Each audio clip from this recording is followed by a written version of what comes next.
حالانکہ ان کا اختلافی موضوعات کے ساتھ کوئی لینا دینا نہیں ہے، وہ تو صرف ورڈ پالیٹکس، وہ بھی جو اسلام کے خلاف یہود و نصارہ کی ایکٹیویٹیز ہیں، خصوصاً امریکہ اور اسرائیل، ان ٹاپکس کو وہ ایڈریس کرتے ہیں. ان کا یہ مذہبی معاملات سے کوئی لینا دینا نہیں ہے.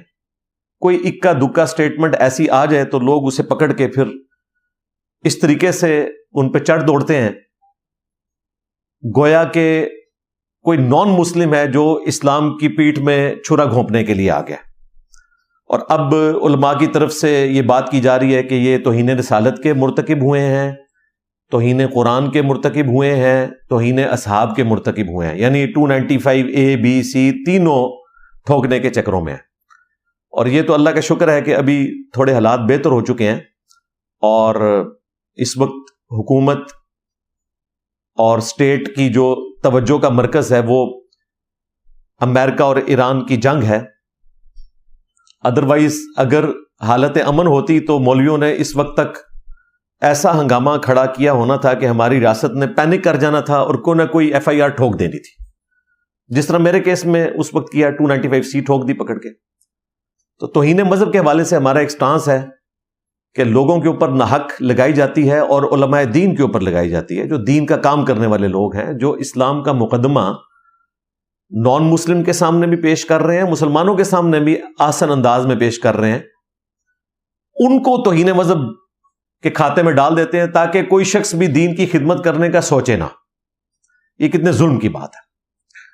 تو یہ مین ٹاپک ہے جو آج میں نے ڈسکس کرنا ہے. لیکن آپ کو پتہ ہے کہ اس وقت پوری دنیا کے انسان بالعموم اور مسلمان بالخصوص ایک تکلیف سے گزر رہے ہیں.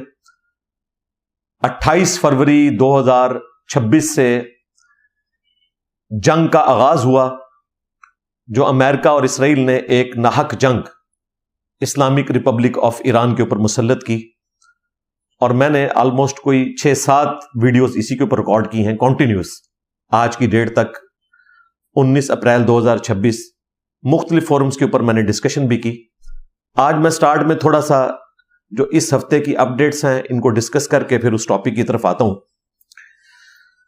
10 اپریل 2026 سے جو اسلام آباد ٹاکس کا آغاز ہوا تھا اور 12 اپریل 2026 کو وقتی طور پہ اس میں ایک تعطل کا معاملہ ہوا اور وائس پریزیڈنٹ جو امریکہ کے تھے JD وینس وہ واپس چلے گئے، لیکن انہوں نے ان مذاکرات کو ختم کرنے کا اعلان نہیں کیا تھا. میں نے پچھلی دفعہ بتا دیا تھا کہ یہ چلیں گے ابھی آگے، حالانکہ بعض لوگوں کو یہ وسوسہ تھا کہ شاید یہ معاملہ ٹھپ ہو گیا، لیکن اللہ کا شکر ہے کہ وہ معاملہ آگے چلا. بلکہ اس میں مزید پیش رفت یہ ہوئی کہ لبنان اور اسرائیل کا جو معاملہ سٹارٹ ہوا تھا، جو اسرائیل ناحق بمباری کر رہا تھا، وہ بھی الحمدللہ وقتی طور پہ سیز فائر ہو گیا ہے اور امریکہ میں ان کی بھی ٹاکس جاری ہیں. اسی دوران 2 دن پہلے ابنائے ہرمز بھی کھولنے کا اعلان کیا ایران نے، اور اسے امریکہ کے جو پریزیڈنٹ ہیں حضرت ٹرمپ، انہوں نے ویلکم کہا اور بڑے تعریفی کلمات انہوں نے ایران کے حق میں کہے. لیکن پھر کل رات کو جو لیٹسٹ نیوز آئی ہے اس میں تو پھر دوبارہ سے ایران نے اسے بلاک کر دیا ہے. اس کے پیچھے ریزن انہوں نے یہ بتائی ہے کہ چونکہ امریکہ نے باہر سے گھراؤ کیا ہوا ہے، جب تک وہ یہ گھراؤ جاری رکھیں گے تو پھر ہم بھی اس کو بند کر کے رکھیں گے. لیکن جنگ کا آغاز دوبارہ سے فی الوقت نہیں ہوا الحمدللہ. اب رہا معاملہ پاکستان کا، تو پاکستان تو ماشاء اللہ تعالی اس وقت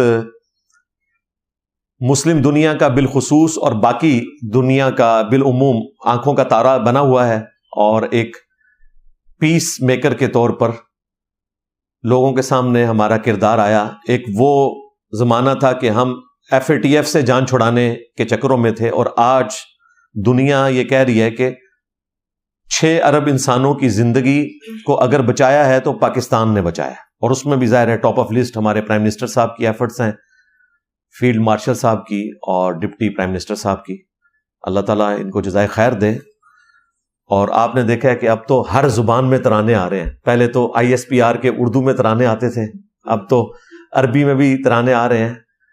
اور فارسی زبان کے اندر بھی، ٹرکش لینگویج میں بھی، اور وہ ترانے ظاہر ہے انہی ملکوں نے پاکستان کی جو خدمات ہیں ان کے شکریہ کے طور پر وہ ملی نغمے جو ہیں وہ پریزنٹ کیے ہیں۔ اس پوری صورتحال میں اسرائیل کا جو کردار ہے یہ انتہائی گھنونا کردار ہے۔ وہ یورپ اور امریکہ کے عوام جو کل تک اسرائیل کو ورلڈ وار 2 میں ہٹلر کے ظلم کی وجہ سے مظلوم سمجھتے تھے، آج پبلک پرسیپشن چینج ہو چکا ہے۔ آج فلسطینیوں کو مظلوم سمجھا جا رہا ہے اور ہٹلر کی جگہ پر نیتن یاہو کو اور اسرائیل کی اسٹیٹ کو دیکھا جا رہا ہے۔ یہ سب کچھ اس ظالمانہ جنگ کے بعد ہوا۔ اس سے پہلے فلسطین والا معاملہ ہوا غزہ کا، اور پھر یہ ایران والا معاملہ تو بہت بڑے لیول کے اوپر۔ تو یہ اس شر میں سے ایک خیر نکلا ہے کہ اسرائیل کا جو گھنونا کردار یورپ اور امریکہ کی عوام کی نظر میں ابھی تک نہیں کھلا تھا، ان کی آنکھوں پہ میڈیا کی